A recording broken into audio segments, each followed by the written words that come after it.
Alright, in the video today we're going to look at the electron transport chain first.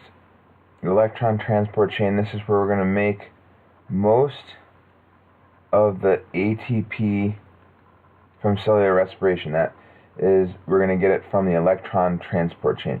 And then we'll talk about fermentation. And fermentation is how organisms or cells make ATP when they don't have enough oxygen to do the electron transport chain. So sometimes organisms who live in very anoxic conditions, or even certain human cells like human muscle cells, like when you're exercising and your body can't take in or inhale enough oxygen to supply your cells with, given how strenuous of a workout you're doing, they will start to undergo fermentation or produce lactic acid, which can build up. Alright. So electron transport chain generates most of this ATP that a cell uses. Remember that glycolysis and the Krebs cycle combine only produce a net of 4 ATP. So if we have, let's say, ATP, NADH, and FADH2. Remember, from the Krebs cycle and glycolysis,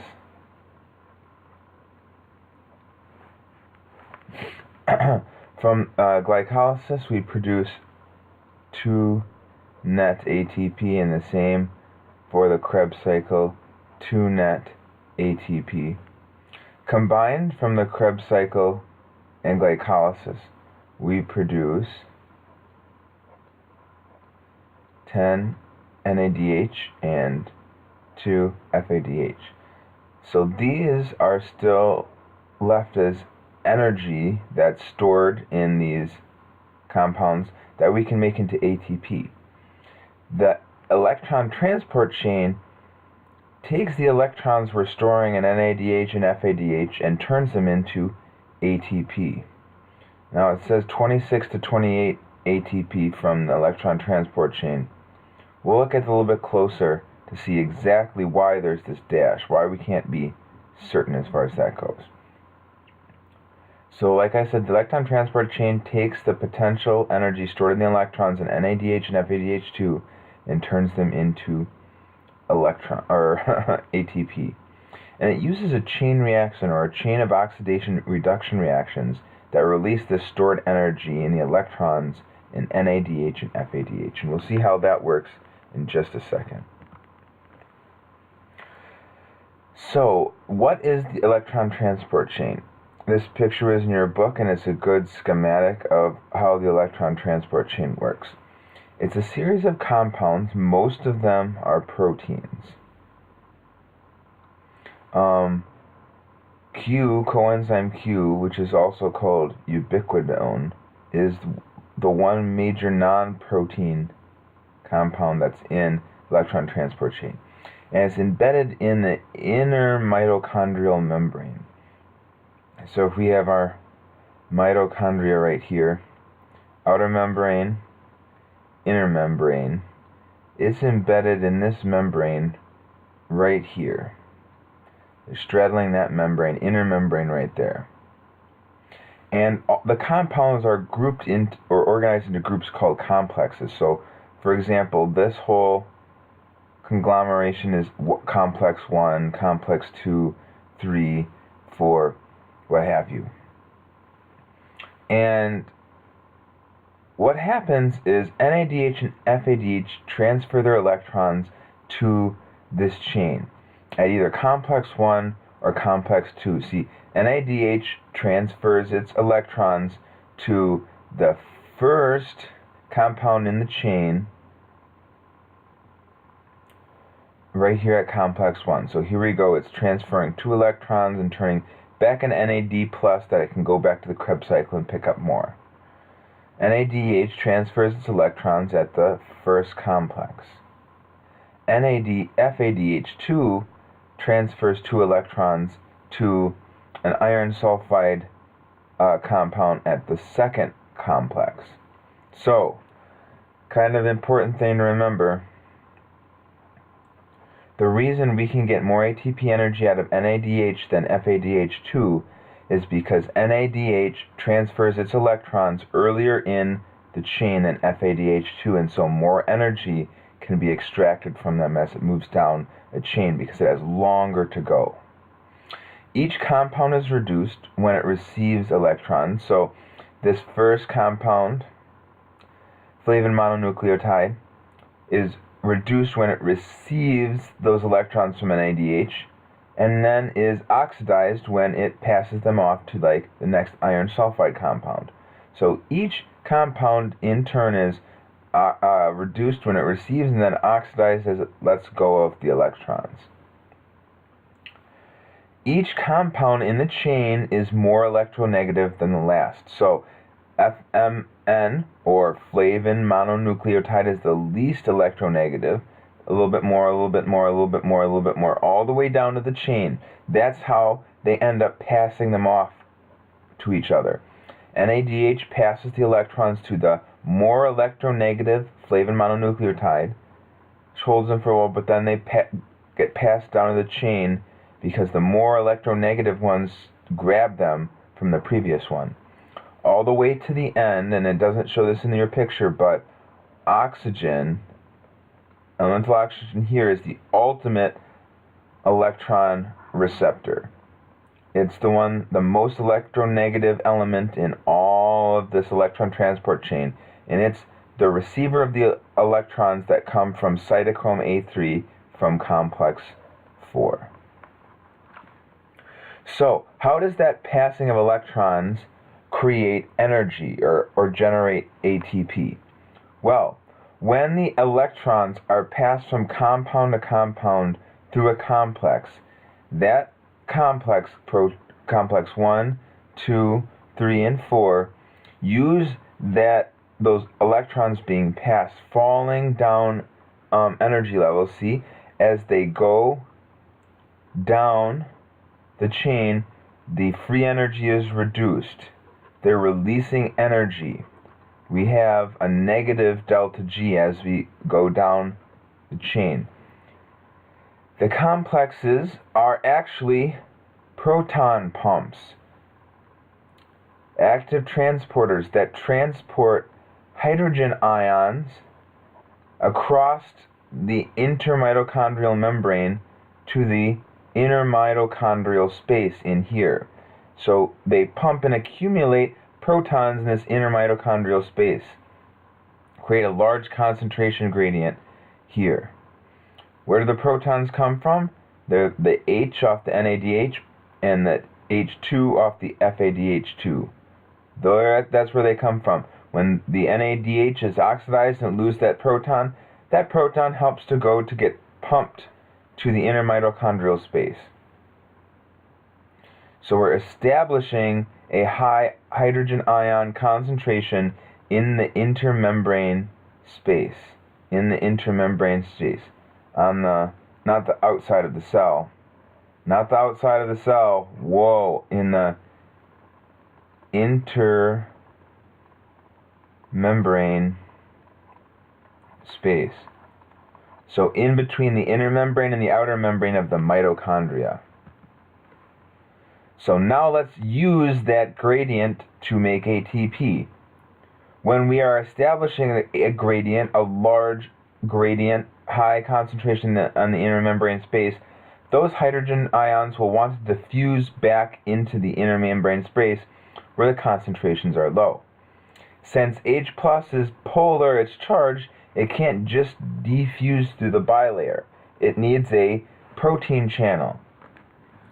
What is studied in the inner membrane of the mitochondria is ATP synthase, a channel protein that uses the diffusion of hydrogen ions to phosphorylate ADP. So what happens is, as the hydrogen ions diffuse back through the inner mitochondrial space through ATP synthase or ATPase, ADP is phosphorylated and turned into ATP. And when these hydrogen ions make it back into the inner mitochondrial membrane, they can be pumped back out again through one of the complexes, or they combine with oxygen from the electron transport chain to form water. So this diffusion of H+ ions across the membrane according to their concentration gradient is called chemiosmosis. In ATPase, in electron transport chain, when the hydrogen ions are diffusing back across the membrane through ATPase, we call that chemiosmosis. And here's a picture of the ATPase channel protein. So, the net output of the electron transport chain. Before, it said 26 to 28. Here we see it says 34. What is it? Well, honestly, you'll see some contradictions in your book itself. And that is based on how many ATP does NADH and FADH supply. One estimate says NADH, one molecule of NADH supplies 2.5 ATP. Another estimate says 3.0 ATP for NADH. Generally accepted that it's 2 per FADH molecule. So, that's why there's a varying level of ATP production. Also, ATP production isn't the sure thing every single time. There's a lot of variables that go into how much ATP is being produced. So every single time, it's not 100% efficient at 34 ATP. Actually, cellular respiration is only 34% efficient. But compared to internal combustion engines in your car that are 24% efficient, it's one of the most efficient processes that we know of. So our body can out-engineer our best engineers. But kind of an overview of what's happened. Glycolysis produced 2 ATP. Krebs cycle produced 2 ATP. More important, glycolysis and Krebs cycle made 2 here, 6, 10, 6, 7, 8, 9, 10 NADH and 2 FADH to create more electron ATP in the electron transport chain. Fermentation and anaerobic respiration. Right. So some organisms can go through cellular respiration without oxygen. They can do the whole thing, electron transport chain. They use other compounds like sulfates as the final electron acceptor in the electron transport chain. This is called anaerobic respiration. They go through full respiration without oxygen. Deep sea bacteria are a prime example of these types of organisms. But others don't produce ATP at all. They just use glycolysis. This is fermentation, just using glycolysis, not the Krebs cycle, just glycolysis to produce 2 ATP per cycle. A lot less advantageous, but hey, it's all you can do if you don't have oxygen.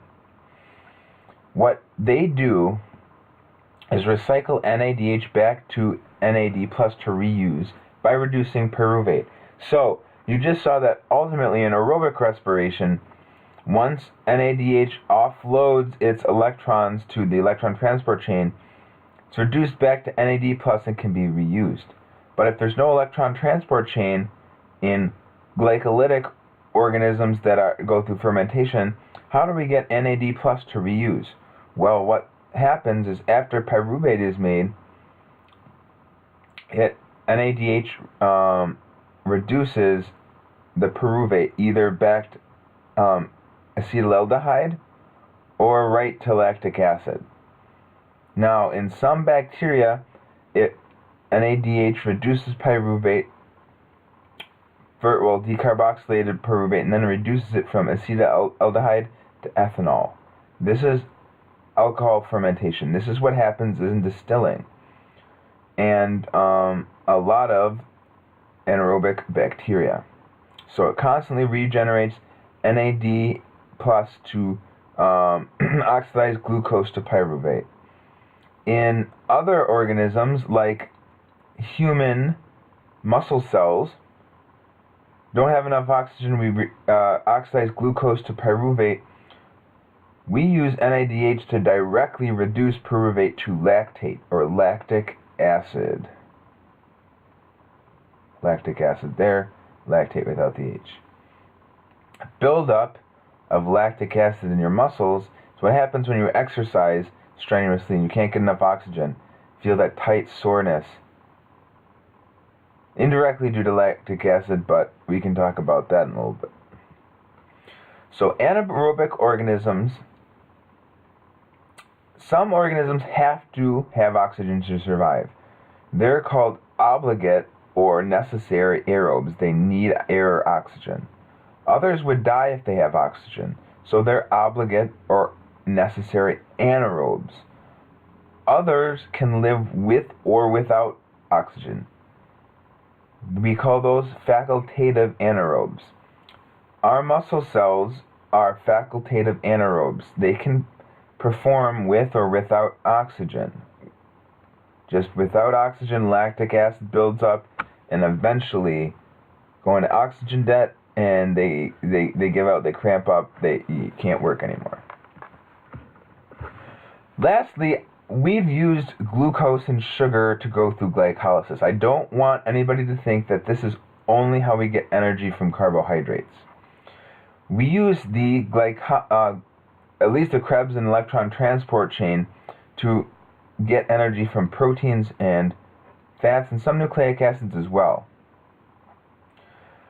When we break down proteins and fats, some of the monomers, like amino acids or glycerol and fatty acids, we can break them down and produce intermediaries that can go into the electron transport chain and the cellular respiration, like glyceraldehyde 3-phosphate from glycerol, acetyl-CoA from fatty acids and amino acids, pyruvate from some amino acids, and then amino acids can also be broken down to some intermediaries like oxaloacetate or alpha-ketoglutarate in the citric acid cycle. So we can, through cellular respiration, get energy from breaking down proteins and fats just as well.